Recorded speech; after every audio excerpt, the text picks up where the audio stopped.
Hello, it's me, Jordan. Connor's over there. I'm here too. And welcome to Resident Skeptics. Now today, I want to start off a little different because I care about mental health. I need people to know that I care about mental health. So Connor, how are you today? Good enough. Not feeling the sincerity for mental health. Wow.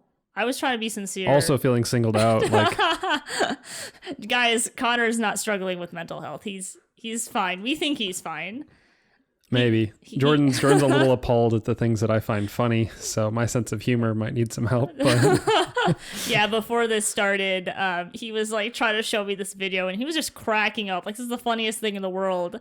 And I'm sitting there like, what the heck is this? I don't even understand. Totally out of context. She had no idea what the infamous clip of Alex Jones yelling about the water turning the frogs gay was all about. So I played the clip, and she was completely out of context, just like a minute clip, and she's like, what is going on? Maybe I needed to watch it. Like, I was only listening to it, so maybe I needed to watch it. I feel like that might be a little bit funnier, but yeah, I guess I'll have to show you the clip so that you can just the way he just gets so upset. Oh my word, we can't. I can't even believe this is making it onto the podcast. I was gonna keep that private. But, I can believe. I mean, I don't care. It's a hilarious clip, whether you like him or not. It is just. Oh my word, I don't even know who Alex Jones is. Oh my god.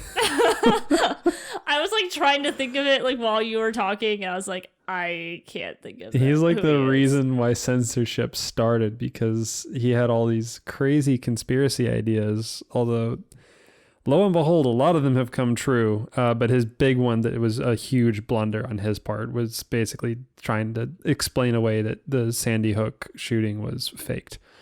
Which is pretty ridiculous. I remember that day. It was a horrible day for our country. Yeah, no, not a good day for anybody in the country, not a good day for obviously the people involved.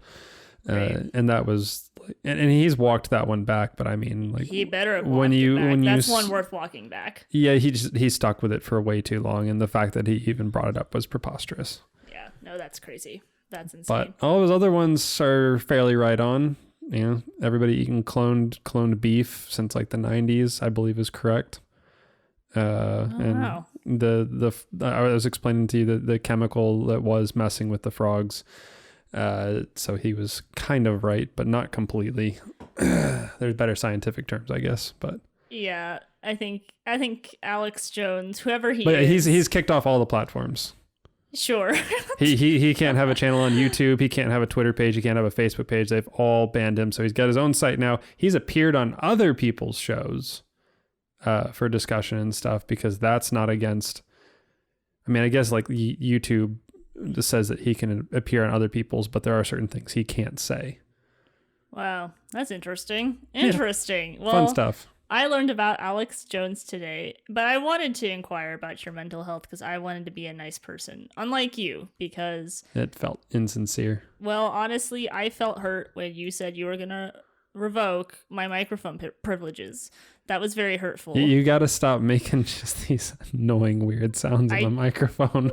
I do it just to see your stone cold face move and twitch just a little bit more. I imagine that's true. Yeah, and it is irritating. It's fun for me. It's incredibly irritating for him. But who cares? Because I think it's fun. But eventually, I think I might get really hurt if I keep doing it.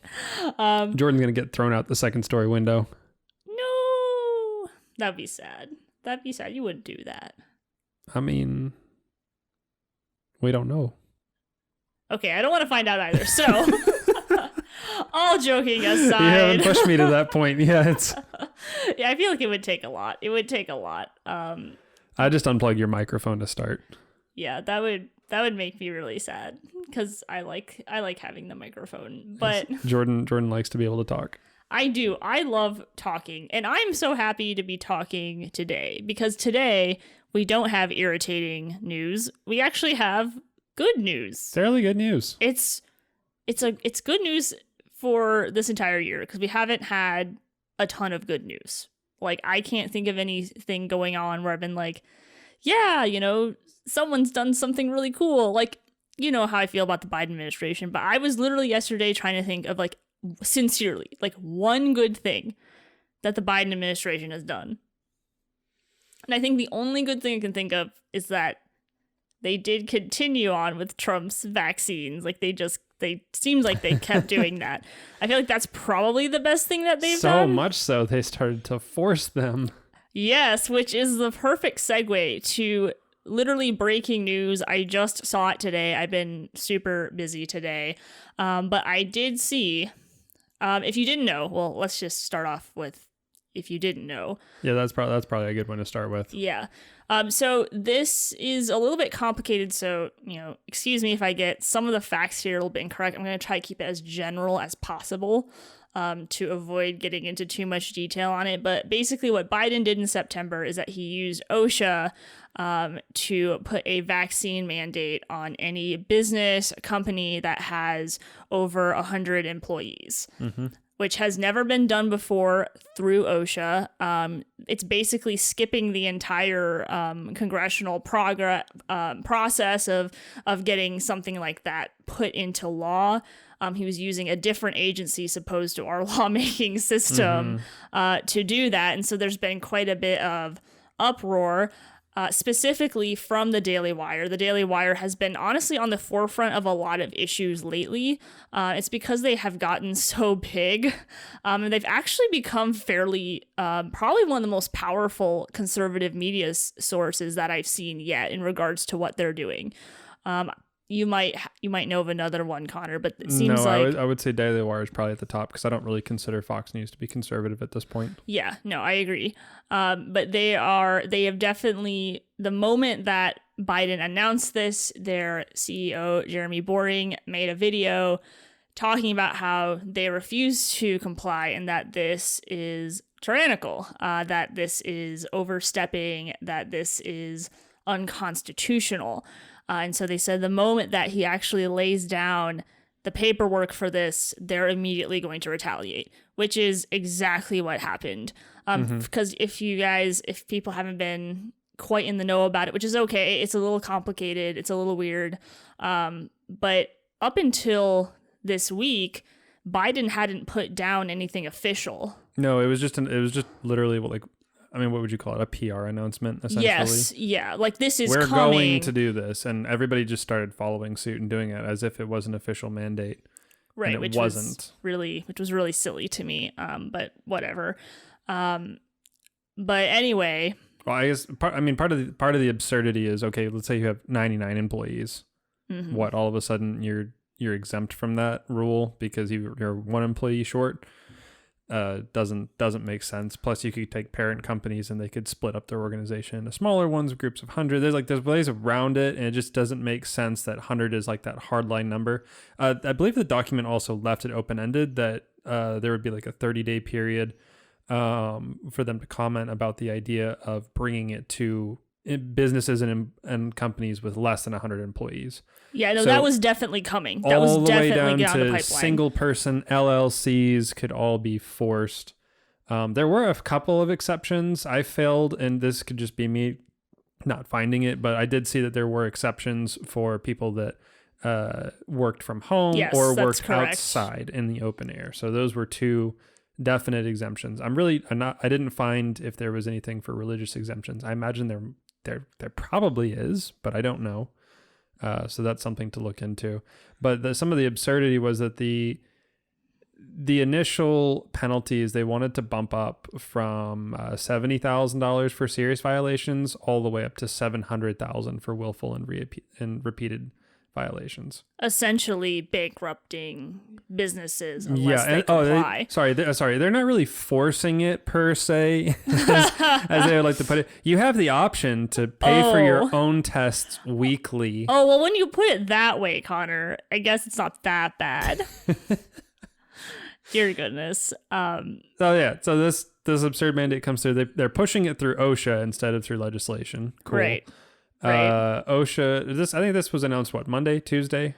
They announced that it was coming into effect. I think it was actually announced Wednesday. That Wednesday. Everybody had until January 4th to comply with this new OSHA rule. Yes, that is correct. And OSHA, by the way, for anyone who doesn't know, it stands for the Occupational Safety and Health Administration. And so it was an emergency temporary standard that they were putting forward in regard to this mandate. So we all knew that the moment that this hit the ground, there was going to be immediate retaliation, not just from the Daily Wire, but there was other things, people that were willing to fight against this. And so not only did the Daily Wire, but the Texas Attorney General did. And they won. And so this is the breaking news story that they did put it through the federal court, and the federal court freezed this mandate due to grave statutory and constitutional issues. And this is the ruling from the U.S. Courts of Appeals for the Fifth Circuit. They stated, before the court is the petitioner's emergency motion to stay enforcement of the Occupational Safety and Health Administration's November 5th, 2021 emergency standard, also called the mandate, pending expedited judicial review. Because the petitions give cause to believe there are grave statutory and constitutional issues with the mandate is hereby stayed, that's in all caps, pending further action by this court. Hey guys, just want to let you know we had some audio issues where the conversation stopped recording, so you'll notice it restarts once or twice in the next 5 minutes. On top of that, I needed to issue a correction where I stated that at-home COVID tests were only 50 to 60% accurate. That is not correct. Nebraska Medicine reports that 5 major brands are all over 80% accurate. Back to the podcast. I don't know if I've said this on the podcast yet. I really don't care whether or not you're vaccinated. I think that's a personal choice that people need to make between, themselves and their doctor, or your spouse, your parents, your family. I think that has to be a personal decision. I'm not really going to make any arguments about the efficacy of the vaccine. You feel comfortable getting it, okay, it's experimental. That is your choice, and you have to bear the consequences for that choice. Yep. Same if you don't want to get it. Pretty much, yeah. You have to be COVID's willing. real. It could hospitalize you. It could not, and you need to be able to take those assessments. What we don't like here is the government unilaterally deciding that you will make one decision over the other. Essentially, they're taking the decision out of your hands. Pretty much. Like, if you want to live and you want to work, you have to get this vaccine. Yep. Regardless. Or pay for tests weekly, unless there's a couple instances where you don't have to, such as state law forbids it, or your company's willing to pay for it, or a union contract requires your company to pay for it. But otherwise, the company's not under any obligation to pay for these weekly tests for you. No, they're not. And even if you have a company that's over 100 employees, it doesn't necessarily mean that they have the resources or the money to, constantly be paying for tests. Like, most of the ones I see are at least like $150. Yeah. Can you imagine that every single week, plus the time that it takes to go in and take those?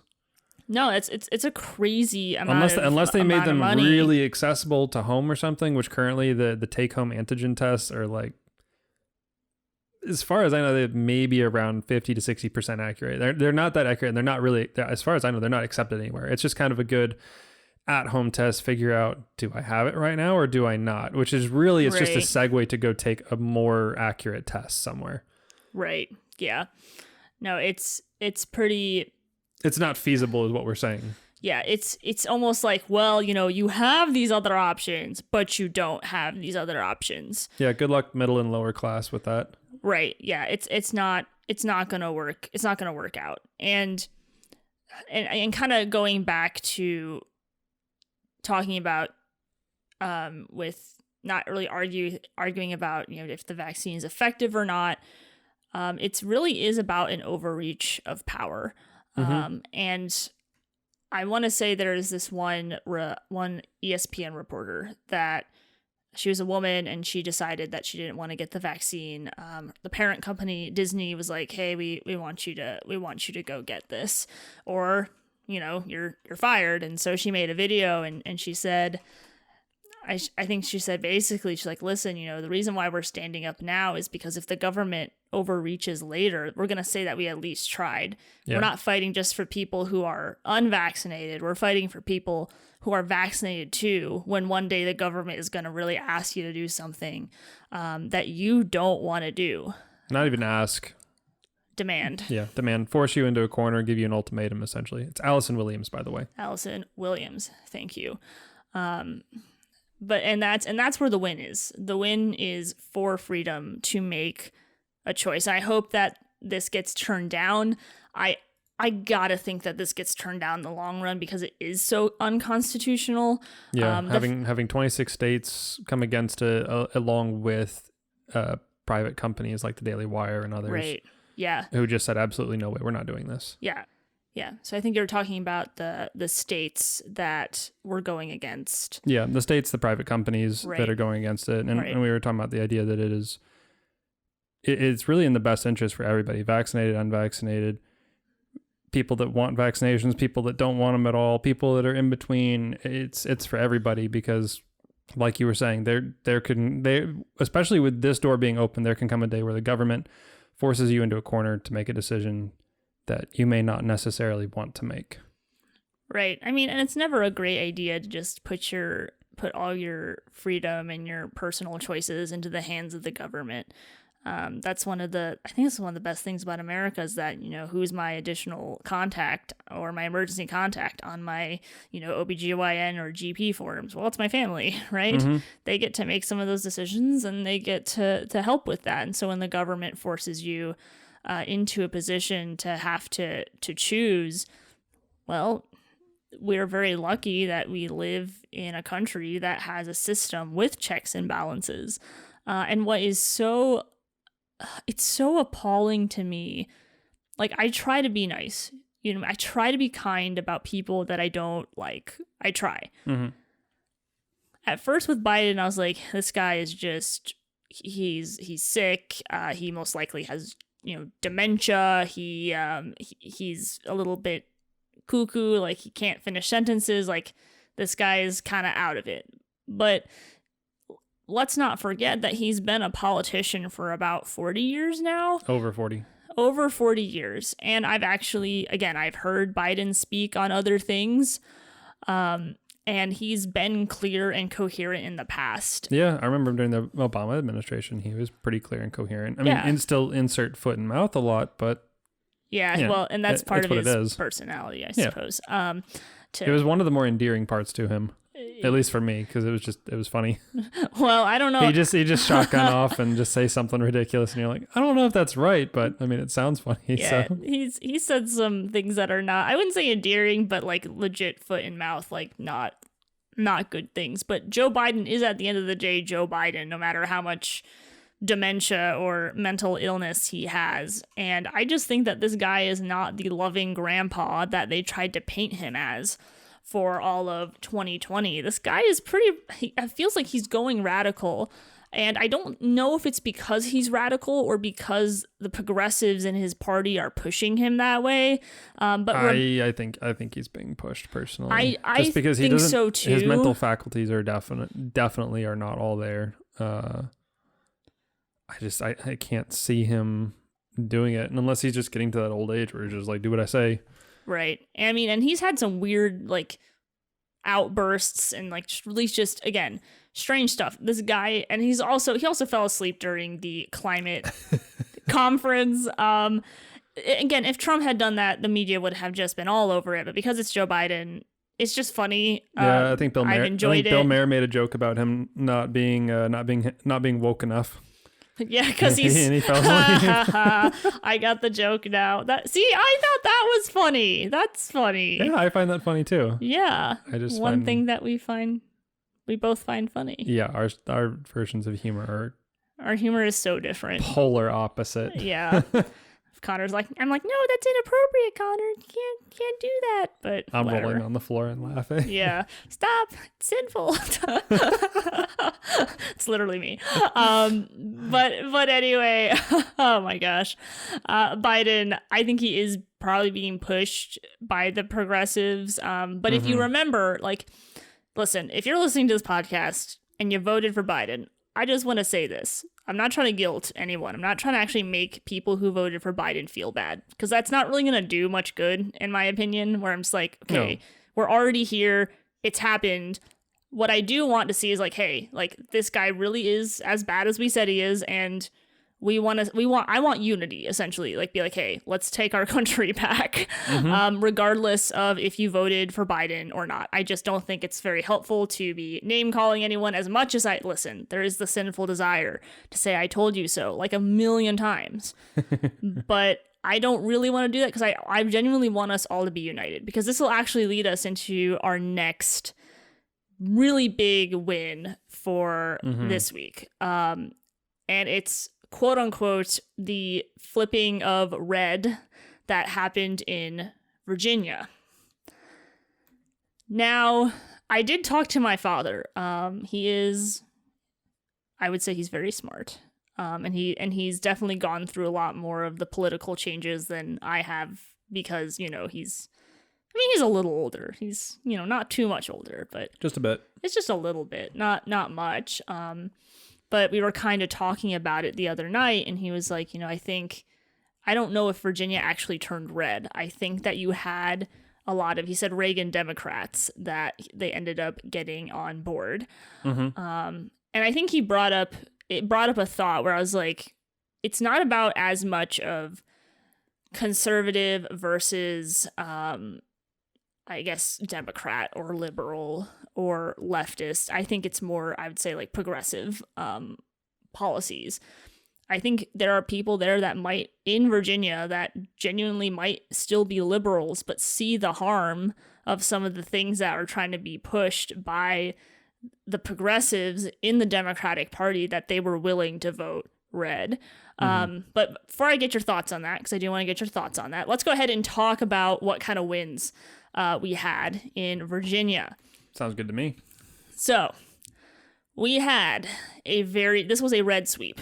This is a really red sweep. And typically the party that's not in power tends to come back a little stronger in elections. That typically does happen.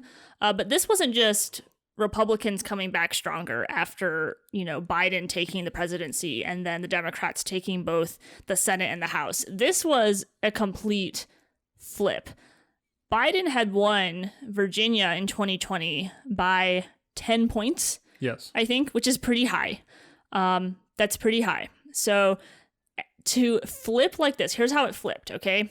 So Glenn Youngkin was the GOP candidate, and he won 50.8% of the vote, with Terry McAuliffe winning 48.5%. So he takes it fairly easily there. And I'm actually looking at a map, like an interactive map of it right now, where most of it is covered in red. But there are some blue parts that McAuliffe did take, but those have higher populations. So there's just going to be different counties with different population levels, right? That's not going to be like an evenly spread out peanut butter on a piece of bread, not. Right? So Glenn Youngkin, and also another thing to note too is that McAuliffe was not too long ago was pretty much poised to win, like by a ton. So to flip he had some big figures campaigning for him. He sure did. He sure did. Which, man, I could talk about that all day because it's so appalling to me. I know. They said. Former President Barack Obama came and helped campaign for him. Biden, I believe, also came into a little bit of campaigning. He sure did. He did at the very end. Did Kamala come out and do it as well? She absolutely did. Okay, so the big three. Yep. For the Dems really came out and did campaigning. And I believe I read that Trump did do some campaigning for Youngkin, but it was like via television, basically. He never came in person. It sounds like Youngkin very much, I think the way it's been described as, he put Trump at a distance. He didn't totally embrace him. He didn't totally reject him. So he was able to pull in enough people that were the Trump supporters, but also gain some moderates in there because they saw that he didn't just fully fanboy over Donald Trump. Right. Yeah. Nope, I think, and that's another very interesting point that we could talk about, is what Youngkin's strategy was, which we'll get into here Definitely in a sec, because I actually think it's really important what he did. So we have this win by Glenn Youngkin, who's never, as far as I know, he's never run before. I'm trying to remember what his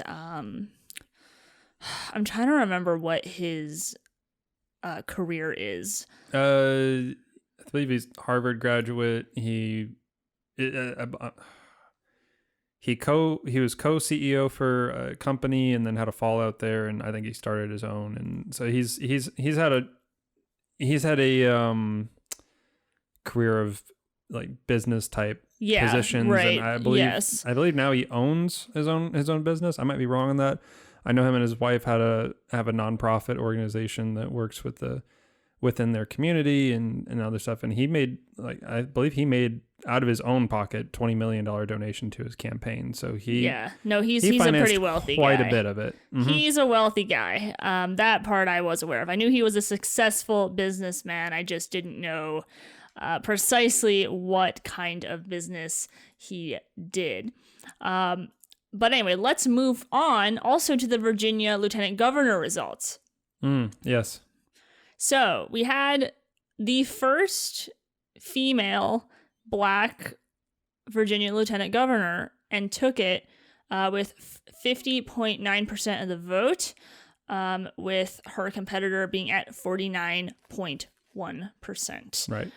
So she wins. Okay. Also worth noting, I believe that her competitor was also female and also a minority as well. That's awesome. So either way, it was going to be a first. Yeah, no, which, I mean, cool either way. I mean, I think what's particularly cool about her is that she's, I mean, I want to say, like, not only she is a woman or a person of color, I guess. What's more impressive to me is that she was, I believe, a Marine. Yes. Former mother of 3. Immigrant from Jamaica, so she really is living the American dream right there, and that is, any ladies listening, that is something to aspire to. That is really cool. Or you could aspire to be AOC, that's also fine, but I think that Winsome Sears is much cooler. So then we're also going to get to the Attorney General results. Again, it's fairly close. Jason Miyares, he got 50.6% of the vote, with Mark Herring. He got 49.4% of the vote. So that is red all around. They also took the House of Delegates as well. We also saw some other wins that weren't just in Virginia, right, Connor? Yeah, no, I think we had some sort of win in Pennsylvania as well. There were some, I only just got into the article, but it sounded like there were some counties that flipped red that were not expected to by any means. So it's just kind of causing some upsets. And it's kind of weird because a couple of these states have like these odd year voting elections. So this is kind of, from what I was reading, it's kind of a precursor to what's to come. Oh, yes, 100%.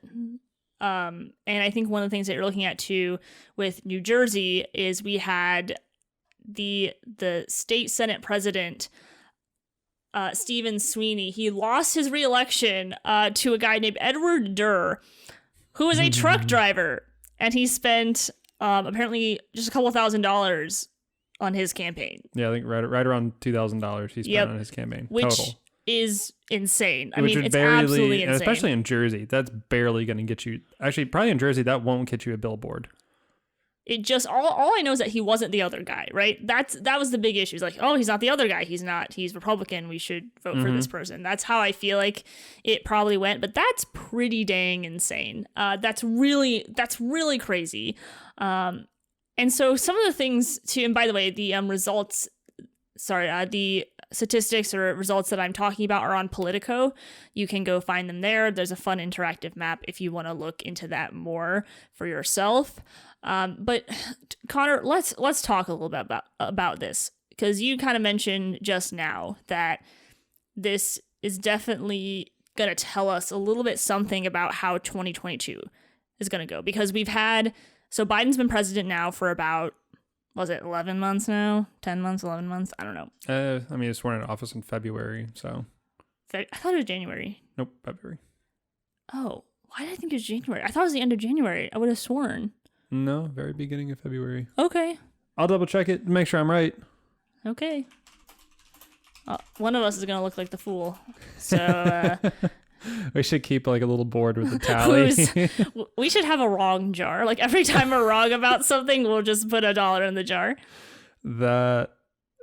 I'd be down to do something. Yeah. That'd be great. Oh, why does this have to be difficult to find? That should just show up the first thing when I search it. I just feel like you have a bad search engine. Like this happened last week with Animal Farm. It did happen where last I was week. like, this should be very easy to find, and you're having a lot of difficulty with it. Yeah, and I found a lot of. I mean, I was only pulling stuff from basically America. I was just like, yeah, Animal Farm was banned in these states in America for these reasons, and they weren't even the reasons I thought. It was like indecency for Animal Farm. They're pigs and chicken. Yeah, like people are barely into the story. I'll tell you what I'm searching to. I am searching when was Biden sworn into office. And nope, you're right. January 20th. Hey, I get $1. Anyway. Hey, but we don't have a jar yet. Oh, shoot. Well, awkward. We will have a jar from here on out. Okay. I think I'm down for that. You're down for a jar. Okay, let's do it. I think that'd be cool. But anyway, he's been president now for about, 11-ish months. Yeah. And this is a lot of it has to do with his agenda. Unfortunately, McAuliffe kind of was under his agenda a little bit. McAuliffe made some very bad decisions with his words, saying that, what was it again? That parents really shouldn't have any right to be in their children's education or tell the schools what to do. Yeah, to decide their education. I want to find that exact quote. I actually think I do have the exact quote. I just can't find it. Bummer. It's not in any of the articles that I have pulled up. I have it. Yes. Okay. So here's his exact quote. And this exact quote is coming from CBS News. And it says, quote, "I don't think parents should be telling schools what they should teach." And so here's what Youngkin did. And I quote, Youngkin quoted McAuliffe repeatedly on the campaign trail and in ads. It resonated with Youngkin's supporters. 8 in 10 think they have a lot of say in their children's schooling. Only a quarter of McLaughlin's voters agreed, and that's that. So the question here is, and I've given you so many questions. I said, but before you answer that question, I have more things to say. But why on earth do you think Virginia flipped like this? What happened? Like, what's your take? Well, one of the things that has been pointed out a couple of times, and we even covered it on part of a segment, is one of the particular schools. So Youngkin ran particularly on school education, and like you were mentioning, what was the other guy's name? Starts with an L. That lost. Loudon? Not Loudon. That's the county. McAuliffe. Thank you. Yeah. One of the things that McAuliffe was struggling with there was, well, let's say he did make that comment about parents they shouldn't be involved in their children's education. Well, Virginia happens to have a pretty hot school district right now, which is Loudoun County, and we've covered before the covered up sexual assault case with one of the schools there, with Loudoun County School. You can go check out that episode if you want all the details. Mm-hmm. Just trying to raise up our listening. Yeah, absolutely. Okay. They're also kind of been the epicenter for some of the critical race theory books that have been brought out. And I don't know if that's also the school that had some issue with the sex education books as well. So I won't speak to that one. But at the very least, we're talking sexual assault cover-up with their partly due to their transgender bathroom policies that enabled it to make it kind of an easy target. But then on top of it, we have the critical race theory, where parents have been getting fairly involved with the schools and demanding like what they are not going to let them teach their kids, essentially. And so on one hand, you have McAuliffe running, saying that parents don't need to be involved in this. And on the other hand, you have Youngkin coming in saying, we're going to work on this and we're going to I think he was actually running on the basis that they're going to ban critical race theory there. But then also wanting to see to it that parents can be more involved in deciding what their kids are going to be educated on at these schools, which they're, paying for either directly or indirectly via taxes. Yeah. I think that is a huge part of it. And I think, we have critical race theory, also known as CRT. I think it's even broader than that of, with children, telling them what to think. It's like the whole Biden administration is trying to tell people how to think and tell people how they're supposed to feel about certain things. Mm-hmm. And I think the moment you start touching children and trying to get them to believe these things, people start to get upset. And I know a lot of parents will come after you for sure. That is what I've learned here is do not mess with parents. Like that wasn't honestly, I think this is one thing that even Democrats realize is that they had sectioned people off by race. Maybe they're also, I guess, race and ethnicity. I've always had a weird thing with that. I've never liked saying race. I've always preferred to saying ethnicity, even before like all the political stuff, even when I was a kid. My understanding is that they were different. That's what I thought too. Like growing up, I was trying to figure it out because I'm half Asian, and I put down. They run so similar to me that, and I've looked it up multiple times and tried to drill it into my brain, but they're just so similar that it doesn't make any. My brain doesn't separate the two of them. Yeah, if somebody asks me what race I am, I might give them I'll just give them my entire ancestral background, what I know of it. Well, I'm talking about forms, like where. Oh, those race, I mark other, or I'm just not going to answer. I've gotten really tired of being classified. Yeah, it's kind of annoying, but I've tried to figure out the whole form thing, and for like they don't have Asian for race, and then you can only pick like one or the other. It's very weird. They do a very bad job at it. But I don't remember what I was saying. Oh yeah, we've classified people by race, ethnicity, maybe their income, but no one thought about a whole demographic of just parents that they needed to campaign to, right? So this was kind of a new thing where, parents, they don't want their kids to be taught that they have to look at their skin tone all the time. It's kind of a big deal. Well, because the deeper teachings of critical race theory, and we're looking to get into that on one of our book reviews, with White Fragility by...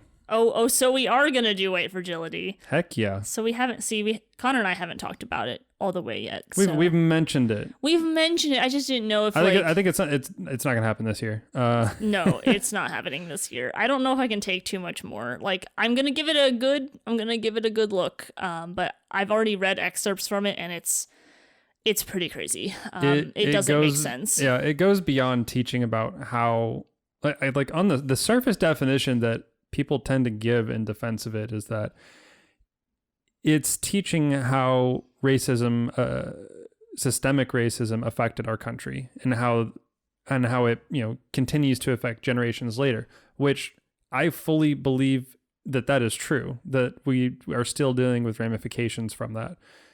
That being said, they continue to invert it to the point that it is essentially calling for further segregation. And the only solution to racism is more racism. And it just completely inverts it and essentially wants to call it back and just flip it.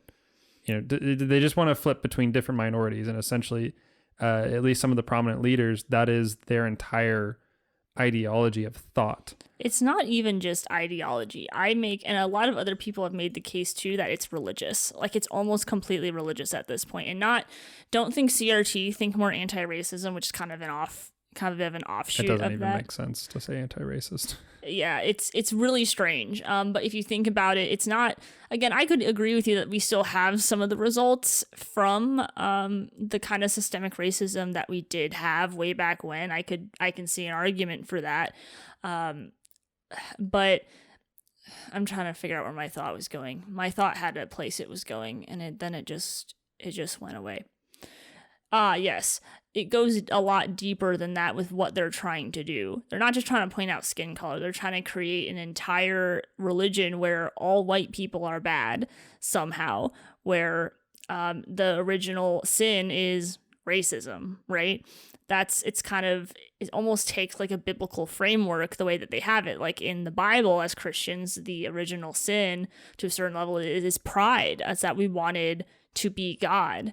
And then they're trying to make anti-racism in regards to, racism itself as being the original sin and the root of all evil, which racism, of course, is a great evil. It's horrible. It's bad. It's going against your own image because another person with a different skin color is made in the image of God. But they've taken it even a step further that if you're white, you have no choice but to be racist. You are just racist, whether you know it or not. Yeah, you are a racist. You're born it, you breathe it, you benefit from it, and that's just the way it is, and you can never get rid of it. And there's nothing you can do about it other than to try and dispense with whatever your privilege is and attempt to give it back, I guess. And this is what's very interesting, is that with Christianity, right, we have a savior, right? We have someone who bore it all on the cross for us so that we could have life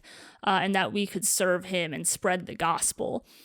But when it comes to anti-racism, you can never be forgiven. You will never be forgiven.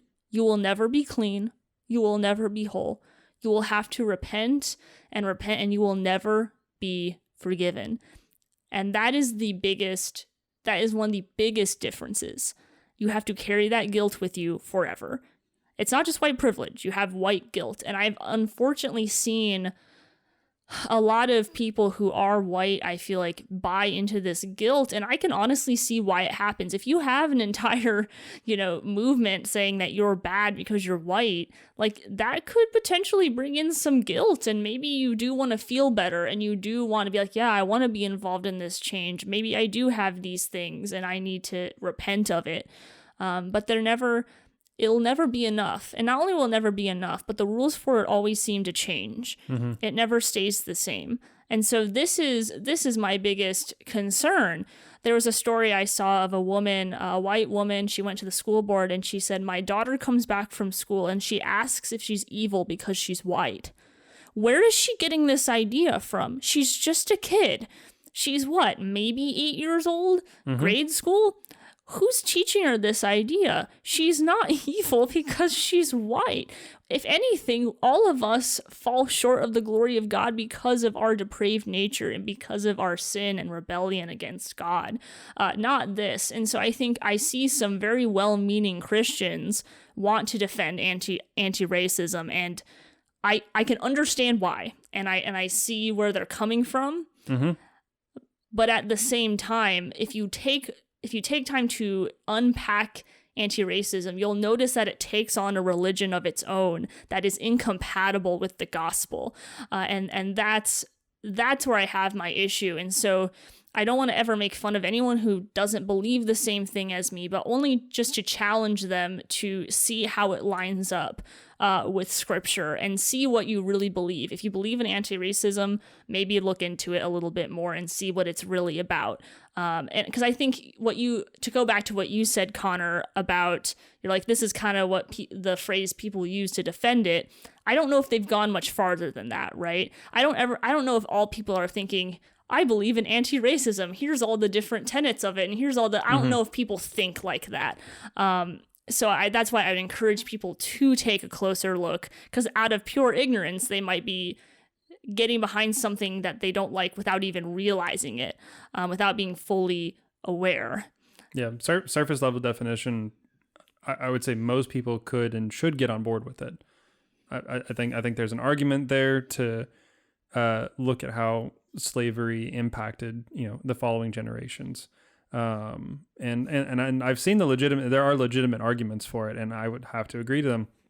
And I mean, if you want to do something, then that is where we need to get involved in those communities, donate not just your money, but also your time, because that's what makes that money more important to you that you're giving.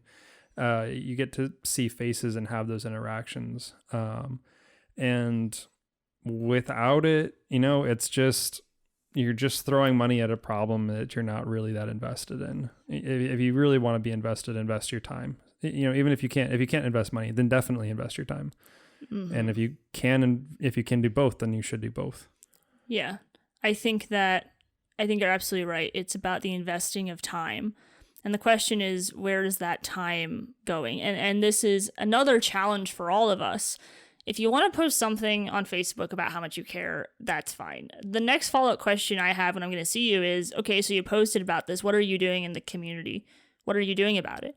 And I'm going to take a guess. I'm going to take a gander that the most people that have posted things about this, I'm going to ask them what they've done. And I'm probably going to get a grand total of nada, right? Because I genuinely believe we have a slacktivism issue of it's virtuous to post something, but there are people in the shadows that don't post anything and do more.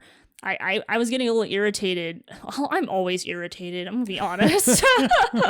I think it's come out at this point. I'm always irritated or always thinking about something. But I do think a lot about my sister. She doesn't know I'm talking about her. So oh no, yeah, it's okay. It's all good things. But my sister, like, she works a full-time job. She is one of the most. She works with like tons of different organizations in our community, and she's helping impoverished areas, minorities most likely, just because of the kind of volunteering that she does. Even for our church, she has set up plenty of volunteer projects. She has worked so hard, and she posts nothing on Facebook about how much she cares and how much she does. Like, yeah, she does just to get those organizations' names out there. She'll write articles for them, but she's not preaching to anyone, right? Like I do. Unlike me, I sit here and run my mouth. My sister actually runs out and does things. And she says nothing about it.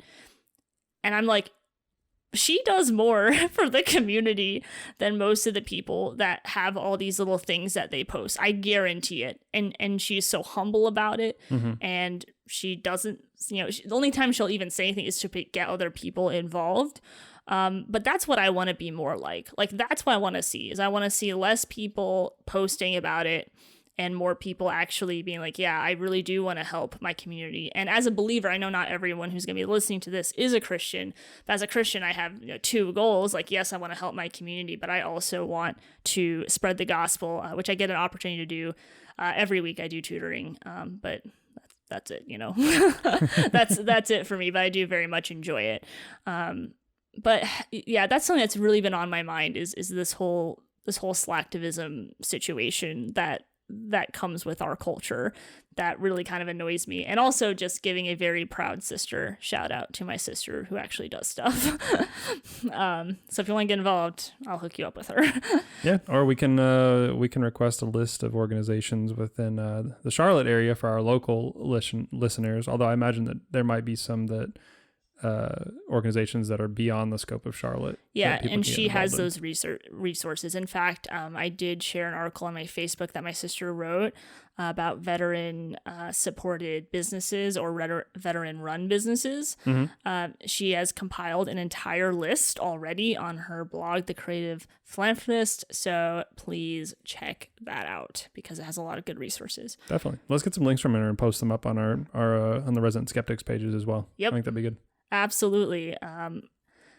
That's yeah. So I'm having a little bit of a moment with the whole race thing. And this is, well, I'll give a few examples of where critical race theory wants to take things. We already have black graduations where nobody else, no whites, no Hispanics, no Asians, though I do believe some of them have included other minorities in those graduations. That's kind of at least include some of those. It's a little bit of sarcasm there. Yeah, black graduations, they have wait, if they're biracial, like if I'm half black and half white, can I go? I would say yes, just because our first black president is only half black. Okay, that's fair. Yeah, he doesn't claim the other half. He's mixed. Yeah. I mean, he's an Oreo. Yeah, where I'm, what they call it, half Asians, they call us bananas. We're yellow on the outside, white on the inside. You haven't heard this? Okay, if you're half Asian, you're a banana because the peel is yellow, and then on the inside you're white. So there's I've not heard that one. Yes, it's incredible. It's the best thing. So we say that I'm a banana, but most people think I'm Hispanic. So yeah, I hate to say it, you do look. Yeah, you look more Hispanic than Asian. It's okay, but yeah. So we do have the black graduations. We have black dorms. You look on Google and you'll see black-owned businesses. You don't see white-owned businesses. Although their argument is that white is the default, and if white's the default, then there's no need to classify it. Although for me, I'm like, look, if you want to classify stuff, then you should just classify all of it. Yeah, which is also kind of weird. Like, I don't really want like a white-owned business page or a black-owned business I never look at it. It's just like it's there, but I ignore it. I'm like, do you have what I want? Do you have the food that I want? That's pretty much it. Or that item that I'm looking for? Do you have it? Yes. Here's money. Yeah, where I don't care, like, if the product's not good, like, even if it's veteran-owned, like, if the product's not good, I'm like, the product's not good, and I can't do anything with this. I don't care. I do care. Like, I want to support certain people, but at the same time, it's gotta be well made, and I don't care like too yeah, much. Even if I want to support somebody and their product's not good, then I can't get behind it and support it. Right. It's not going to happen. Like, if we ever end up doing any type of advertisements on here, there will not ever be an advertisement on here for something that I wouldn't personally recommend to Say people. it loud and clear, Connor. I agree. It's just not going to happen. Right. Like, I can't do it with a good conscience. I have a question, though. I have a What's that? question. If we have a product and you love it and I hate it, what do we do? Check with other people, see what they think about it. Depends on the product. But we have to like agree that it's good. Like, well, give me an example of a product. Like, are we talking about like t-shirt? I mean, I don't know, like lipstick. Okay, well, that's gonna be up to. I'm not gonna try it unless you get like a chapstick version. Yeah. Okay. I feel like everyone needs chapstick. Even men need chapstick. Connor. Yeah, men definitely need. They chapstick. definitely need chapstick. Man, get some chapstick. Good grief. If you don't want it flavored, just get good old Carmex. There's no flavor to it whatsoever, and it actually works. That is okay. It's so funny that you're saying that, just because I feel like with all the commercials for girls, they're like, wow, super luscious color, moisturization. You're like, it's unscented. It'll keep your lips moist. Oh yeah, this is a great product. I don't necessarily want my lips to taste like strawberry, banana, lime, or any of those other. I do. I don't. I don't want to deal with it. Fine. Well, then if we do chapstick, we have to make sure that they have a completely bland and boring chapstick, and That's then right. fun chapstick. I could maybe go for mint or eucalyptus, but that's about the extent of it. I would go mint. Only because it gives that cold tingling sensation, and I think that's fun. I actually do like that too, but, unless it's like stinging me, and then that's just inappropriate. Yeah, let's say we did a chapstick. Of all the products that we would do, that is probably one of the last ones actually. Yeah, we did that. I didn't like it, and you did like it. I would have to go survey other people. If the general public liked it and I just personally didn't, maybe because you decided. If you're just a fuddy-duddy, basically. Yeah, if it's my personal problem with it, it's not necessarily that it's a bad product. I mean, if it works for everybody and I just don't like whatever flavor you chose, I would just let you do the advertisements. I'm not going to talk about it. Okay, fair enough. Or I'll go make a counterpart. It wouldn't happen. But it's like when it comes down to the types of products and things that you go looking for, I'm generally not looking to see, is this a Christian-owned business, or is this an Asian-owned business, or is this a veteran-owned business? But if I want to, I mean, that's cool, I guess. I just don't know. I don't know how it works out with that. I feel like they either need to all be unlabeled or they should all be labeled. I think sometimes... And don't stop with just the color of people's skin. Well, if you think about it, like... some of it, when they have these different owned businesses, they're like, this is a victim group and you should help them, right? Mm-hmm. And so when they do like black owned businesses, they're like, they're really victimized, you should really help them. And I gotta be honest, I don't agree with this. That is how it comes across sometimes. Right. Not always. Not all the time. But when I think about veteran owned businesses, I think about how horribly we've treated them and the things that they've gone through, and how, Black Lives Matter are still going through. Yes. I think that's an important distinction You're to absolutely make here, right. because it's not to say that blacks, Mexicans, and also Irish people were treated horribly when they first came to America, and for quite a while afterwards. It's not to say that those didn't happen. They're not ongoing. Veterans are still ongoingly treated awful. Right. And they also include minority groups. Like, yes, they include everybody. Right, exactly. So when you support when you're able to support veterans and help them get back on their feet, that is a group. I wouldn't necessarily say that they are, I don't think they'd want to say that they're victimized, right? I would say that they are a forgotten group that we've taken for granted, people that have protected our country and have genuinely sacrificed. And that's where the difference is for me between, you know, Black owned business or like, for example, like, okay, I've said this before, I'm Asian, right? I'm not looking for, you know, Asian run businesses. Yeah, I've never heard you. No, I'm not like, oh, I don't know, Connor, is this an Asian run boutique? I don't know. Like, it's not. Quite honestly, I probably go go to more Asian shops than you do. Probably. I mean, I do think it's a good idea if the Oriental Mart is run by an Oriental, because it just makes sense. I know there's usually does. What if you had a white person that grew up Oriental though? I mean, that'd be fine. I happened to recently run across a video where this Asian guy was talking, and he's like, there's those of us Asians that grew up here in America and we just don't have an Asian accent, whatever. He's like, there has to be a white kid that grew up like in China or something and has a Chinese accent when he speaks English. And you know what? There was one, and they played him in the video. Totally white, blonde hair, just Caucasian guy. And he's talking in English, but he totally has a Chinese accent. And if you didn't have that context, then you would think he's just trying to be mean, right? Or just making fun of it, or just having fun with trying to produce a Chinese accent. But he spoke fluent Chinese, and then he was broken English because he moved there when he was like 6. That's crazy. That's all he knew. Yeah, no, I think it's great. I mean, whatever does it, like, I don't know, like, I don't care. No, let things like that intermingle. Obviously races should be able to intermingle, have mixed children, or really just that's how children. I got here. That is how you got there. That's how I got here too. Just multiple mixed. Yes, kinds. You have a lot of mixes in there. Pancake mix, cake and mix. I think this actually kind of brings us to an interesting part when it comes to cultural appropriation. Is like how do you avoid that while trying to get people to learn about the other cultures? Like what? You can only partake. Let's say Jordan, you can only partake in Mexican culture if, you know, a Mexican prepared the food and Mexican like gives you the entire rundown of the traditions of it, but you can't prepare it ever. You can't do it. You can't dress up as I'm gonna forget forgetting, like, well, you get like the mariachi band and stuff, but if you wanted to dress up for some sort of Mexican customary anything, it's just like you can't do it because you're not Mexican. Likewise, I can't get dressed up in a kimono or something that's more Japanese. And I don't the lines between cultural appropriation and then appreciating culture, just they don't make sense to me.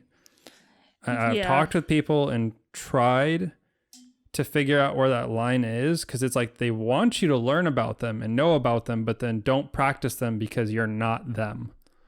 And I don't understand that.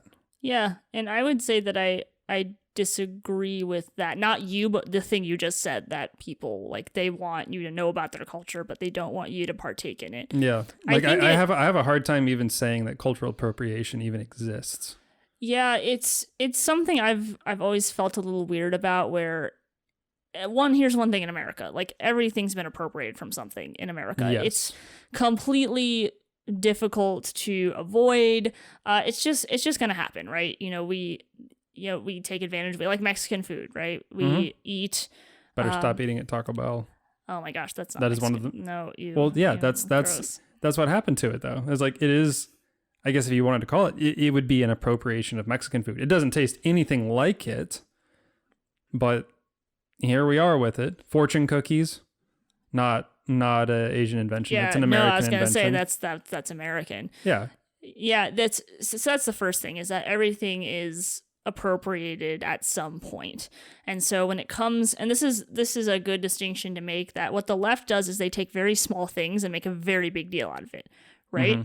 Where it's like, if you braid your hair, it's cultural appropriation, or if you wear something, someone's like, it's cultural appropriation. It's like, if you wear a sombrero, it's cultural appropriation. Like, very small things that if you actually ask people who are part of that culture. Like I think Will Witt with PragerU, he went to a college campus wearing like a poncho and a sombrero. And for reference, guys, Will Witt is a white guy. I recall this video. And he asked all these college students, he's like, hey, is this inappropriate? Is this cultural? They're like, yes, it's offensive and blah, blah, blah. And then he goes to Hispanic part of town. Like I guess it's kind of like a Chinatown. It's like their equivalent people. of it. Yeah. It's the equivalent of a Chinatown. Yeah.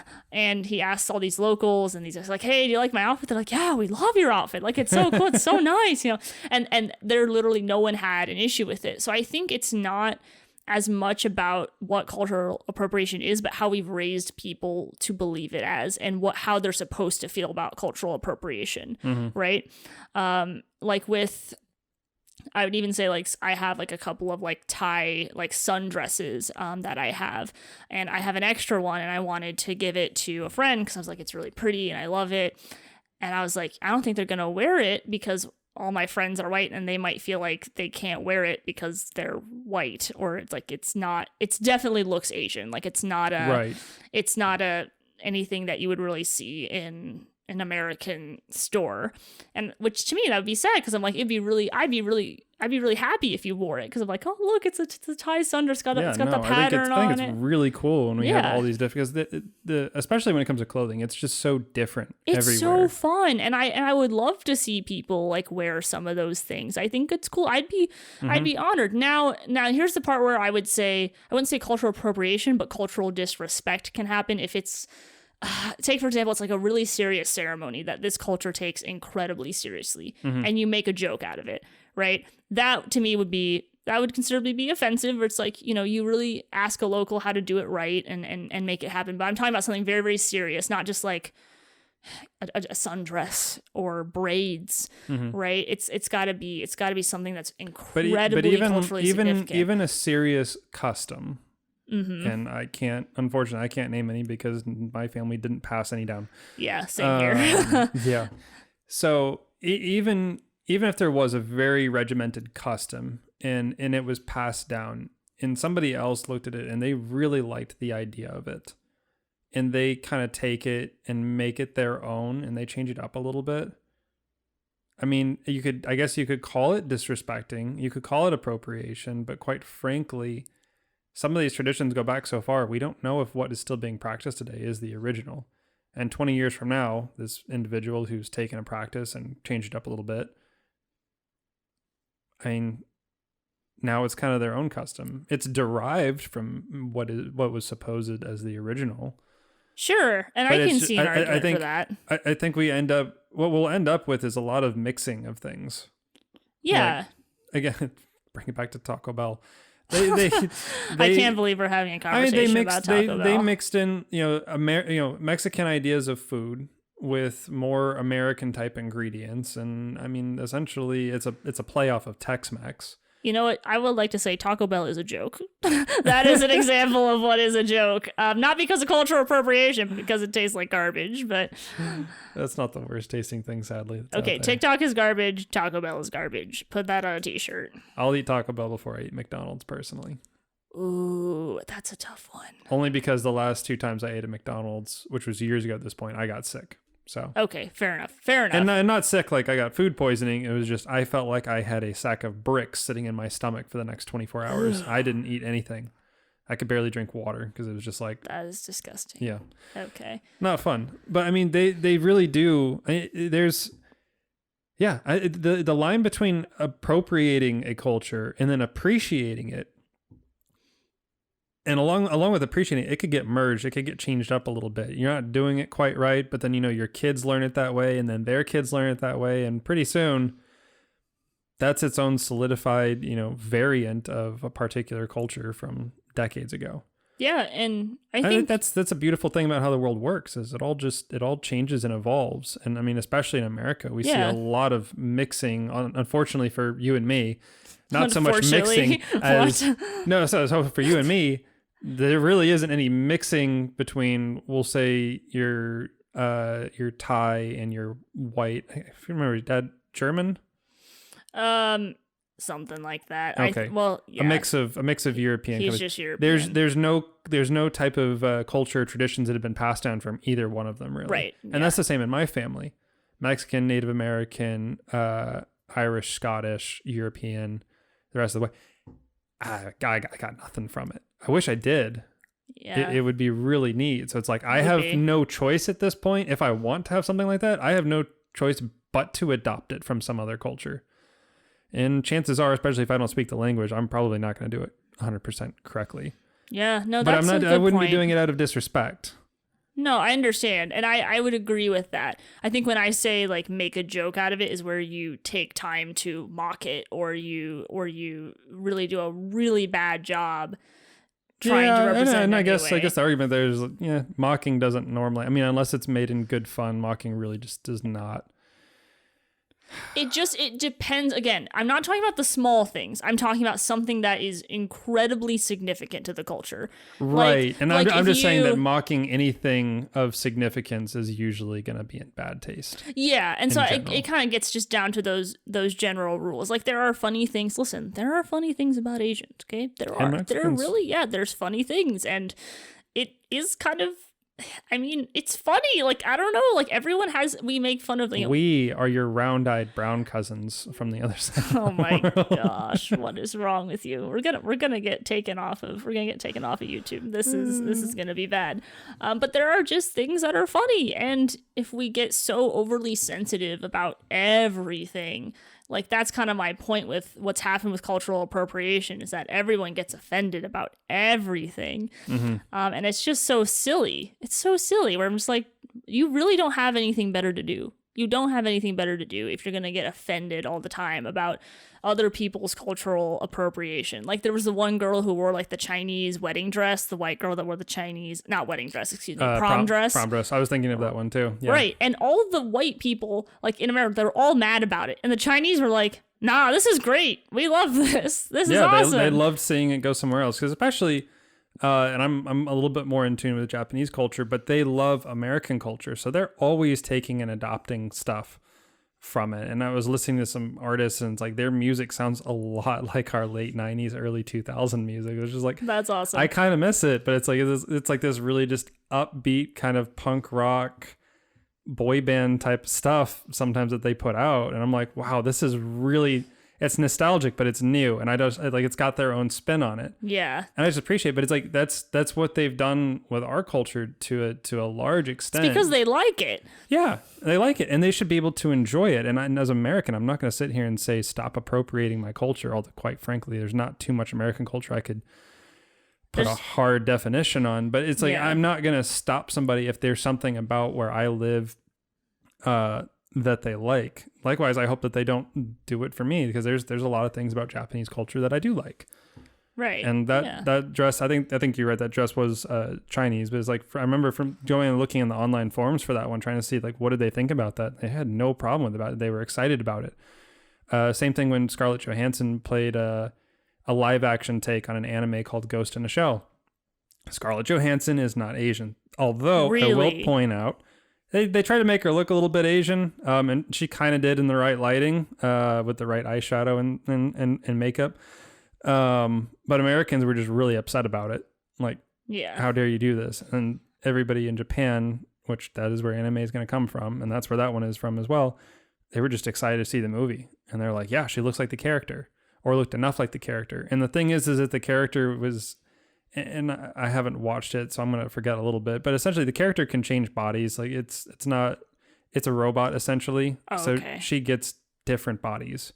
So the character isn't like necessarily Japanese. It's like the ethnicity of the character. Yeah, but it's like it's not set in stone. That character itself. I mean, essentially, you can take whatever the AI chip is out of her and put it in a different body, and there you go. And that was kind of, I think, what the movie... I might have to go back and watch it, actually. Yeah, I think you and I actually had a conversation about this a couple of years ago about, like, what I thought about it. I think we did, and we went and looked up videos and stuff to see what people on the streets in Japan were saying about it, and there was really nothing negative that they were finding on the videos. Yeah. That's kind of my issue, too, is when people get offended for people that aren't offended. You know what I'm saying? Where it's like...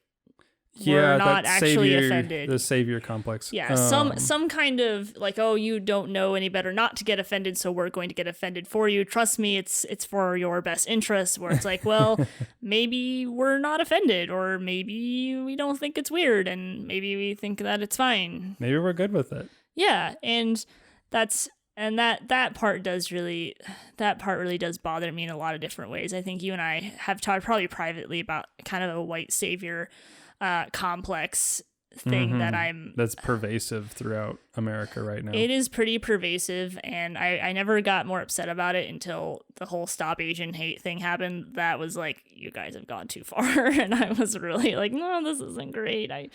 Tell us a little bit about how you received that, because I've talked to some other friends that are Asian about how that went, and you had a little bit of a different reaction than most of them. Yeah, well, part of that's because I'm only half Asian, and I'm not incredibly culturally in tune, like with my, I guess, my culture. But I don't even consider it my culture because I'm American. I consider myself American. Mm-hmm. I was very confused. And by the way, when I say any of these things, like, I'm not saying this, well, my opinion isn't better than anyone else's because I'm half Asian. That doesn't make my opinion any better. I could have all the facts wrong. But from what I could tell and kind of what the research I did, when they kind of came out with this Stop Asian Hate narrative, one of the biggest issues in America, at least for me, is that they were almost, when they tried to do is they tried to create a coalition between Black Americans and Asian Americans as both victimized groups, dealing with some of the same issues, which was very problematic to me because most of the time, when it comes to minorities, Asians are typically ignored. In fact, they're typically seen as white adjacent. And so when the shooting happened at that spa, they were saying, this guy is it's because of white supremacy, and Asians suffer from white supremacy. And this was incredibly confusing because anyone who actually pays attention knows that Asians tend to kind of get lumped in with white people because of their economic success. Right. So this didn't make any sense. But people didn't know that, and so they just jumped on the train because they didn't know any better, and they didn't take the time to actually look into the issue.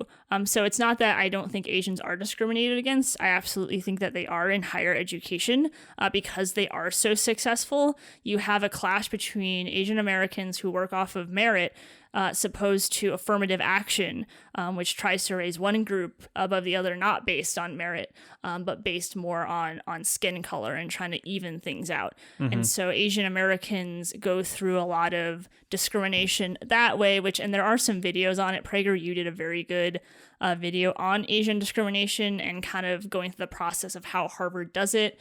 I think Harvard has higher acceptance scores that you have to test into if you're Asian, and then it's a little bit lower for white, and then it's lower if you're Black. Right.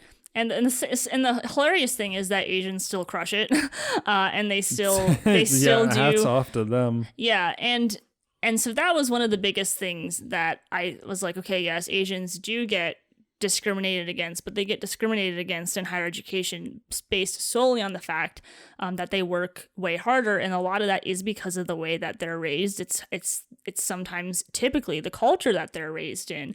Now I have some qualms with some of the personal things inside Asian culture that I don't particularly like. I grew up around Michigan State University. That's a high research university with a lot of different Asians, and I got to kind of be around some of those things, and I didn't love all of it. But that's besides the point. They are very successful because of what their culture pushes, and I do want to acknowledge that I am generalizing. There's a lot of different cultures within Asian culture. There's a lot of different culture in there, so I am acknowledging that I'm generalizing. But we go back to the whole white supremacy. I'm kind of going off of their thesis statement that Asians suffer because of white supremacy. And this is also very odd to me with the whole Asian hate thing, because if we look at 2018 statistics, Bureau of Justice statistics, it showed us that the most hate crime against Asians were done by minorities, specifically Black and Hispanic. And then the third one was Asian on Asian crime. And then the second one was white on Asian crime, if I remember correctly. So this was very confusing to me that they would make this claim that Asians suffer from white supremacy, yet all the statistics don't point to that. And that's not necessarily saying that, is there a race issue between Asians and Black Americans? I don't know. I don't feel that way. But I want people to be accurate about it, and also talk about some of the different settings that Asians get attacked in. They get attacked in more inner city areas, right? My mom does look Asian. My mom is full Asian. She does not go into any of the inner city areas. I have no fears for her when she walks around, because I also take in where she's going to. I know where we live. I know that it's where we are is not in an inner city in any sort of way. So there are other factors that people completely ignore about how these crimes take place. And I've heard a lot of different reasons why Asians might be attacked. Maybe it's because of money. Maybe it's because they know apparently there are some cultures where they actually keep their money, all of their money in their house, and they don't have banks, something like that. I've heard different things for why they might attack Asians, but I'm not even trying to be mad about it. I just want people to actually, before they hit the repost button or say something about it, to actually take time to look into what this narrative is supposed to do. Because what the left was trying to do with that narrative was kind of be like, build a coalition, be like, oh, we're all allies, and I'm like, no, what? Are you serious right now? Like, what is this? But because people are so ignorant, they just went with it. And this was the first time where I was on the other side of it. And I was like, no, I know the truth. Stop.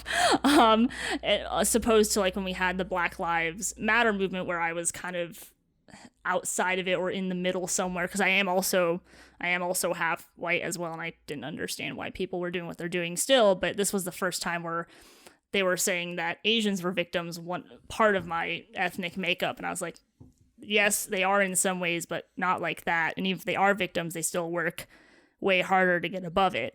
So that was a really long explanation. Did it make sense though? Yeah, no, it made sense. It would actually be interesting. So a friend of mine that lives out in Texas, who is Asian and actually looks Asian. I feel a little offended, but it's okay. Completely true. I do look Hispanic. Yeah, she's finally accepting of that one. It is what it is. Yeah, for the longest time, you did not like that we would get lumped in as potential family. Yeah, no, most people think we're like cousins or brother and sister, but... Yeah, and I mean, vaguely, we have some certain features that look the same. We both have brown hair and tan skin. Brown hair, tan skin, brown eyes. That's about it. That's really it. That's all people need sometimes. Is that like siblings? Yeah. Then again, though, you probably look like more of a sibling than some of my own siblings do. They're very different looking from me, depending on the ones you're talking about. That is true. 100% true. Anyway, so my friend down in Texas, and he is Vietnamese. He grew up dealing with a lot of kids making fun of him for squinty eyes. Yeah. Eating dog and cat jokes.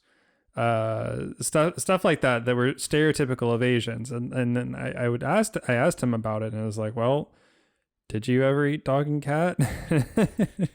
And for him, it was, I believe he said no, and I think he was a little bit shocked the first time that he encountered it. And I don't know if it was him or if it was his mother that particularly was like, yeah, this just doesn't fly in America. We're not gonna go eating dogs and cats because people they're gonna be weird about that. Yeah, that doesn't surprise me whatsoever. And here's another broad point too. Especially because in school, kids are mean. That's what I was going to say. I was like, I have no doubts, because I've heard too from other people that if you're Asian, you do get those kind of things that I don't experience because I don't look Asian, right? Yeah. But even like when my mom went to school, she was bullied for other reasons. And my mom was a red belt. So she beat them up instead. But kids are just genuinely mean. Like, they will find a reason to pick on you. They will find a reason to make fun of you. And so there's a lot of different people. I think even some kids who get made fun of for their weight, right? Maybe they get made fun of for their intelligence. Maybe they get made fun of for the way they look, not necessarily ethnicity wise, but maybe their nose is just a little bit bigger. Yep. Or maybe I got made fun of and teased because my ears were so big when I was little. Yeah, and I've been teased for stuff too. I think I was only bullied once, and it was in ballet, and I was like a it's ballet's not a good environment. I just want to put it out there. But kids are just, they can be honestly just monsters. They can be really, really monstrous. And so none of this surprises me. Mm-mm. And there's a broader point here is where there is always a reason to be a victim, right? I don't know about your friend. I assume he's probably fine with his life and he's living it up the best he can. Oh, he is. Okay, he's doing great. Awesome. Yeah, no. And so I'm sure he doesn't dwell on it all the time or anything. Like, I hope not. Not that I did ask him if him and his Asian friends would ever well, likewise, where our white kids would pull their eyes out and make them or pull the eyes back and make them squinty and pretend to be Asian. It's like, I know I'm 100% guilty of doing that as a kid, and I had to ask him because I know as a kid it occurred to me, it's like, did you ever push in the corner of your eyes and then make fun of round eyes? Yeah, he totally did.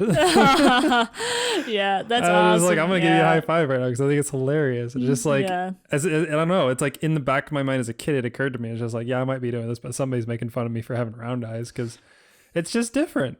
Yeah, and think about it this way: most people get plastic surgery and do kind of end up looking a little bit Asian. So maybe it's a trait that people want. Or contour their makeup in a way that makes their eyes look a little bit.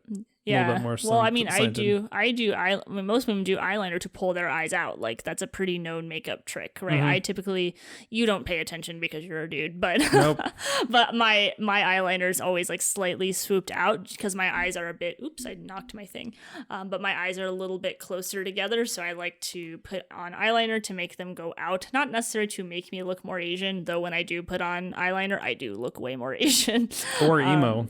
And yes, correct. But yeah, I mean,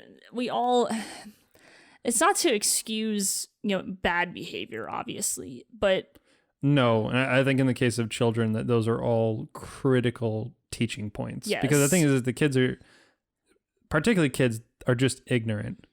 They don't know. They are, and there are things that you have to teach them. Like, I don't know, I feel like if I saw my kid doing that, like pulling their eyes back to look Asian, I would probably take them back and be like, hey, let's not be doing that. We don't know how that's going to affect this kid, and just play on the safe side. They would need to hit an age point along with, we'll say, their Asian friends, or in your children's case, their white friends. They'd have to hit that point where they could talk about it, together as friends and figure it out. But as kids, it's as like, kids, you probably shouldn't, because you don't know how it's going to affect the other kid. Right, because we're just talking now, and even your friend and me, like, we remember times where we were made fun of, and so you're definitely very impressionable as a child, and I think there's things that you should be reasonably impressionable about. But a broader point, which I think will kind of take us back to our original conversation a little bit, because I wasn't expecting to talk about Stop Asian Hate today. Thanks for roping me in, Connor. You're welcome. You know that I can't stop talking about. I'll just keep going. I love rabbit trails. I know you do. I love them too, but sometimes I just start talking. And then I just don't and then I'm just going to let you keep going. Yeah, no, that was a train, man. So you had to there's no stopping it. But to take it back, though, to an overall issue that we have in our culture, which is this victimhood mentality. As we talked about, like, there are so many things that happen to kids, right? Like, by the way, legitimate things when we're talking about rape or sexual assault or abuse of that sort, right? That's, to me, that's a very different conversation. And I'm not trying to say that's just victimhood culture. I don't want that mistake to be made. Yeah, no, there are legitimate victims. Yes. But when it comes to making every tiny single little thing that's happened in your life to make you a victim, that's where I start having a little bit of an issue, where I'm noticing that it's almost like victimhood is sought after. It's sought after like precious gold. And I kind of think about, I've been going through Proverbs throughout this month and last month, and the way that they talk about seeking after wisdom, like it's treasure, And I see a culture seeking after victimhood, like it's like a precious gift or a precious metal. And that's very very concerning to me, at least. Mm-hmm. What do you think, Connor? Yeah, there's a concern with bringing out a victimization, type of attitude for every little thing. And for me, it just stems out of the fact that you have it so good that you have to make trouble. That's a very interesting point. And I wish I could find it, and maybe I can bring it up for the next one, but I believe that there was a test done with either rats or mice where they were just kind of given everything that they needed. They had all the food and water that they needed, but eventually, that one might be an overpopulation test where they just eventually ended up killing each other. But there's been this idea that if people were given everything that they needed, everybody's wants and desires were fulfilled, and that there was just complete peace, that people would start to stir up trouble just because.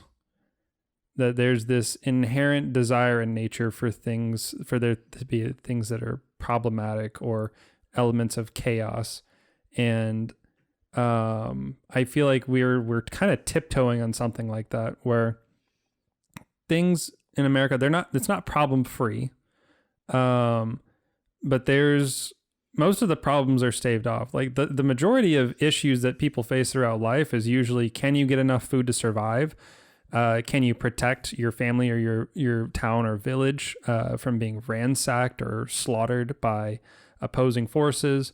You're dealing with life or death consequences. And these days we don't really, at least in America, the majority of the population is not facing life or death consequences. And most needs are going to be met, at least to a sustainable degree. And beyond that, though, what kind of cause are you going to take up? People, I think we're dealing with a country that has a lack of sense of purpose. I feel like it got hammered into the 90s generation, at least for me in the church. It was just like, you're going to go out and you're going to change the world and you're going to do all these amazing things. That's not the majority of people. So if your identity's been rooted and you're going to do all these great things, especially coming from America, where some of the best inventions ever in historical times all came from here, whether you're talking about computers, planes, these mass food productions, the type of tools they've invented to create these and utilize these massive farms to feed so many people. Like, the technological advances are amazing. And these days, even if you can come up with something, it usually doesn't feel like it's on that type of grand scale. So people are getting on board with whatever they can and making issues out of non-issues. But they don't really want to work too hard for it. So you get little social media posts about it with no action, like we were talking about earlier. And essentially, people will just create problems when there are none. Yeah, I think that's definitely happened a little bit, and I think in their minds they do think that there is some type of problem that needs to be solved. And you talk about a lack of purpose in our generation, right? I do think some of it is because we have removed, what do we worship, right? What do we worship? And I love capitalism. I think capitalism is great. I think it's a good system. Has its flaws for sure, but a better system than socialism. Mm-hmm. But I do think we have become a pretty materialistic culture. Consuming. As a whole. We do. We consume constantly and create very, very little. And to a certain extent, I wonder if we create our own thoughts anymore.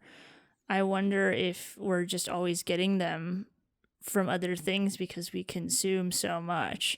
And because we consume, we don't really understand what's behind it because it wasn't necessarily created ourselves. Mm-hmm. And of course, when it comes to original thought, every thought originates from something or someone else. That's why we read old books, right? Yep. There's some things about Aristotle that I really like, and those are some of his thoughts.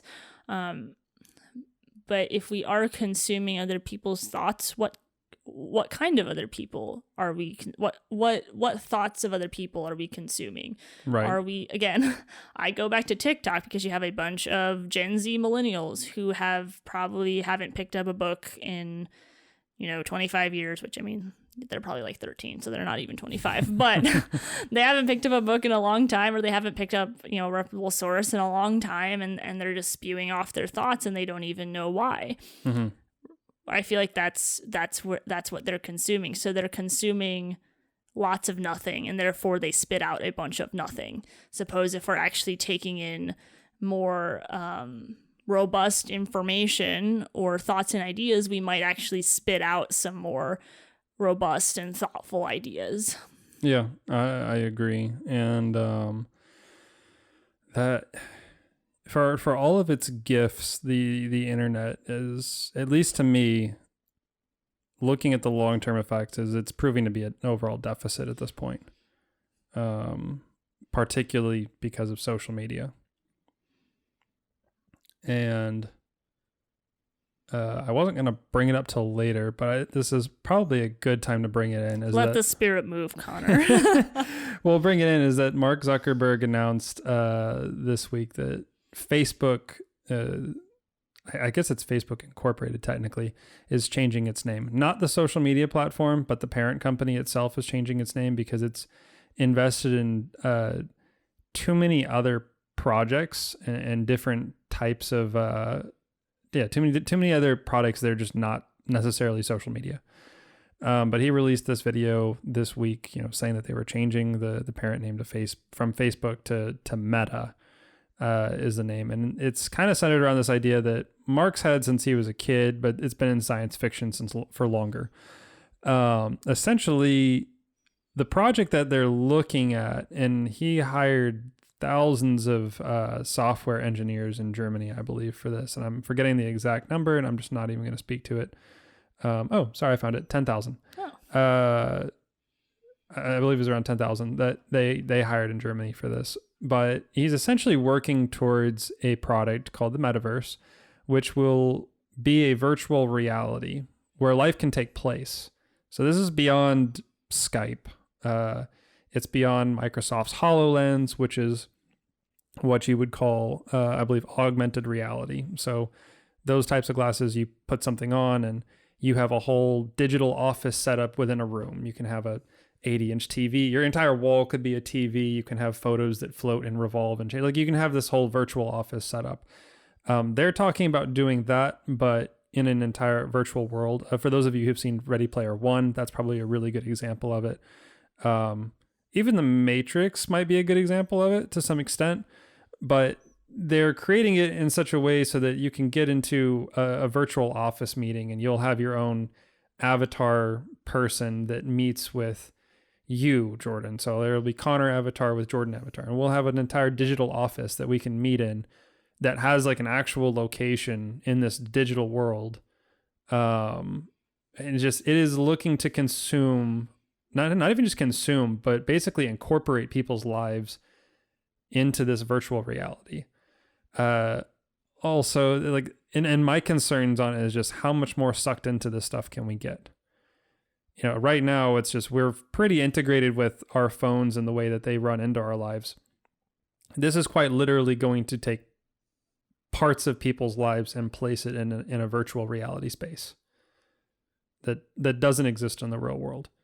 It can be real people and such, but it's just going, the implications of creating such a universe, there's no way we could get through it even in multiple podcasts of what type of world that potentially could create.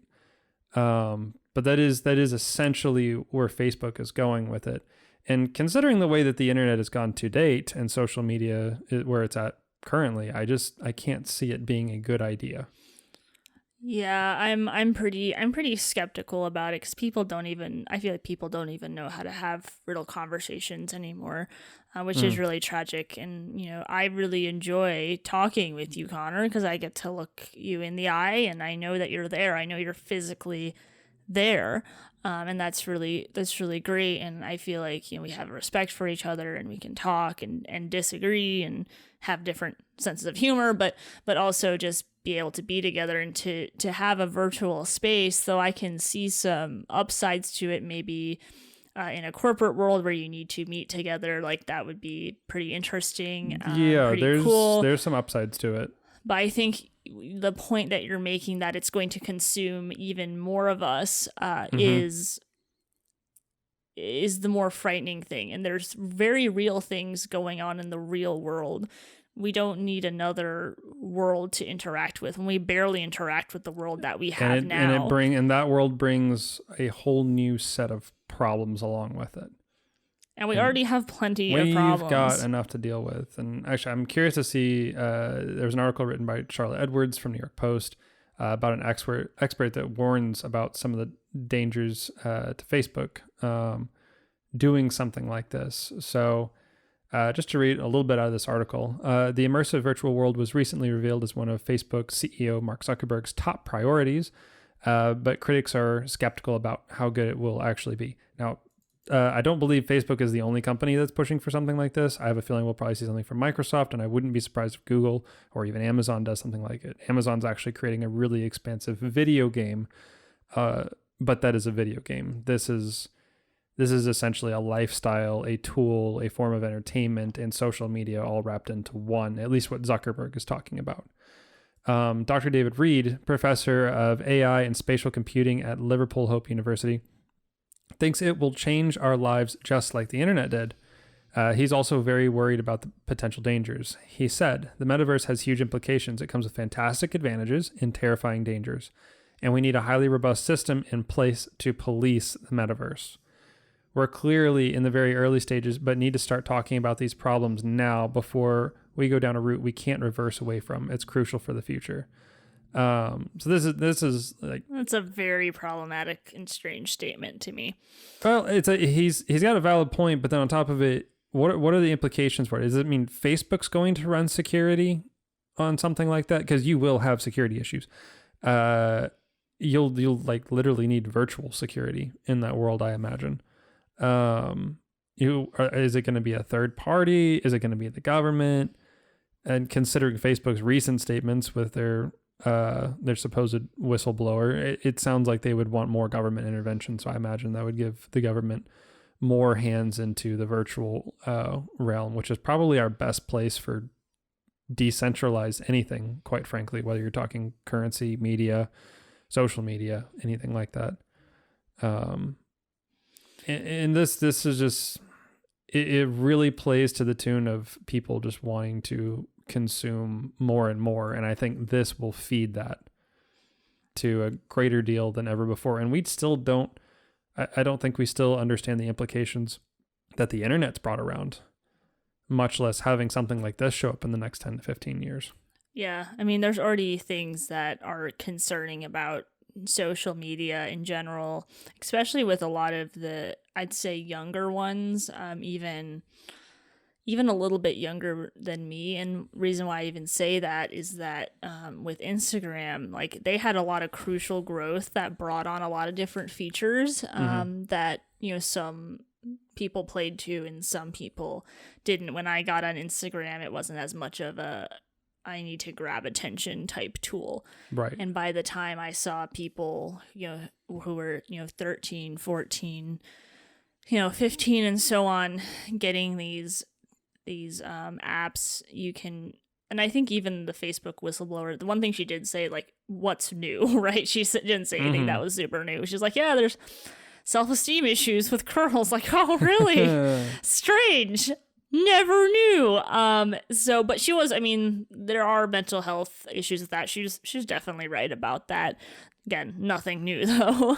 Nothing new. It's not new to know that, like, a lot of we'll say the tech giants, I know Bill Gates is one of them. Steve Jobs is another. And there's other people that are just, anybody that's high up in creating a lot of this technology doesn't let their kids use it. Yeah. I mean, because they understand. That should speak volumes. On top of 100%. It, services like Facebook and Instagram, by the way, same company, WhatsApp, Messenger, and a host of other ones that they're doing. They're free products, supposedly, but they make their money off of something. That is selling your information for advertisements. Yep. Nope. That's a thing too. So they've made a product out of people to sell to advertisers. Yep. Nope. Completely true. And what does it look like when there's a virtual world where they get to sell all of that too? Yeah, there's a lot of scary implications of that, and I'm more like the things that sound really cool, but then I don't know that it's worth the dangers and the worth figuring out some of that. On a funny note for it though, so they released that their name is Meta, and then it turns out that there is actually another company with the name Meta already. How did they not know this when they did this? So the company is Meta PCs. Their trademark hasn't been granted yet, so I think they filed it away sometime this year. But they've been established since last year, but they just filed the paperwork to have it trademarked. But the company is, I guess it's up in the air whether they'll get it or Facebook. However, the owners have said that they'll relent on the trademark if Mark Zuckerberg is willing to pay at least $20 million for it. Ooh, and time to make some money. They couldn't be in much of a better position to make that type of demand, except if their paperwork had already gone through and they just got it. Which is because wonderful Facebook for them. Has just announced that they're changing their name. So it's like, how much better of a position could you get with one of the biggest brilliant companies in the world? And we love it. We love it. Sorry. That's a lot of fun. And I'm sure we will have more developments on that as time goes on. So yeah, no, that one will be interesting. The technical fallout from that little deal, but also just to see who else enters that race to try and create that virtual reality. And personally, I think I will have no part of it. Yeah, I'd like to not as well. I just don't need. I feel like most of my time does get sucked into internet at some point, whether it's with work or just personal downtime, which is something we've talked about even on the podcast of trying to really take away some of that and replace it with things that are better. And also I think it's just about a level of discipline too, where we're never motivated. We're unmotivated to stop getting on social media, but we need to have discipline to get off of it. Right. And I think people, while yes, we can police these things, even within ourselves, try to police them. I think it's definitely like a heart issue when it comes to, are you instilling virtues in yourself? Are you trying to be more courageous, adventurous? Adventure is not a virtue, but trying to do things outside of your normal routine, which is something I'm trying to do as well. Courageous, I think, is the right word for that. Yeah, courageous, and I want to be adventurous one day. One day, when I'm old and gray, I will. But there's a lot of we've covered only a couple things today, but really significant things. I just want to quickly sum that up, which is this vaccine mandate has been frozen. We will definitely be giving an update, even if we're not doing a News Corner episode. We'll just be like, hey, quick update, because this is a really important issue. And then we also talked about Virginia, the complete flipping of it red. I think this is definitely going to have implications for 2022 and potentially 2024. Yep, we'll see how that plays out. Yep, and I think a CNN analyst also agrees with that. We won't go through that, but when we get the website up eventually, one day, when we're old and gray, it's coming. It is coming. Hopefully before the end of the year we can get there. Yes, I think we'll definitely get it before the end of the year. Couple moving parts that are that are stalled in the works right now. We'll talk offline about that. But so we have that going for us with that Virginia election, which tells us a lot about how the country is feeling right now, especially with the Biden presidency. I think, and then we just had a good talk overall about culture, I'd say. Yeah, culture, discrimination, cultural appropriation, critical race theory, lip balm. Yeah. So some jokes in there. A couple of jokes. We're excited though to keep doing News Corner for sure, but I know that we have other things that are coming up. Like we are going to be going through the Federalist Papers, so that's going to be a bit of a longer series, I think. Yeah, but that's going to be split into a couple different parts. Just because I don't expect us to go through all 83. We are not going to go through each individual paper. Oh yeah, no, we're not going to. I'm saying grouping them up. I just don't expect us to go 1 through 82 or 83 and then try and talk like we have fresh knowledge of, even the first 10. Right. Yeah. That could be problematic. Yeah. Especially my short-term memory loss. I have really bad short-term memory. Like sometimes I'm like about ready to say something. I know what I'm going to say. Like it's even happened tonight where I was like, wait, where was I going? Like I knew exactly where I was going and then I lost it. So that does happen. But yes, we will be doing the Federalist Papers. I also want to do some topical episodes where we focus on one topic. So if you have any suggestions, comments, or concerns about it, you can message us. I don't really know how, but honestly, on the social media is the best. Yes, we do have a social media page. We have it on Instagram and Facebook, Resident Skeptics. Yep. You can also find us on YouTube. You can watch, there'll be YouTube shorts that'll be up there. We've also got longer like snippets out of the episodes. And then also full episodes are also released on there with just pictures, but maybe we can get video at some point. Maybe one day, but we need to get more views. Right? Yeah. More listens, maybe. Yeah, although having more than a slideshow on YouTube probably helps for people that want to visually engage. What? I thought our slideshow was great. It is great. I do like it. At least there is something. Otherwise, I don't know what I would upload to YouTube. Just our temporary logo for now. Yeah. So a tip, always start a podcast with a photographer and someone who knows audio like Connor. So that works out well for all of us. No, not that I know audio, just that I'm capable of learning Take the compliment. Learn the basics. I can learn the basics. Take the compliment, Connor. I'm just going to degrade the compliment just a little bit. I can learn the audio. I can learn a little bit of video editing. Oh my word. Website's all yours. I'll let you have it. Yep. Social media is yours too, because I just won't think about it. I know. At all.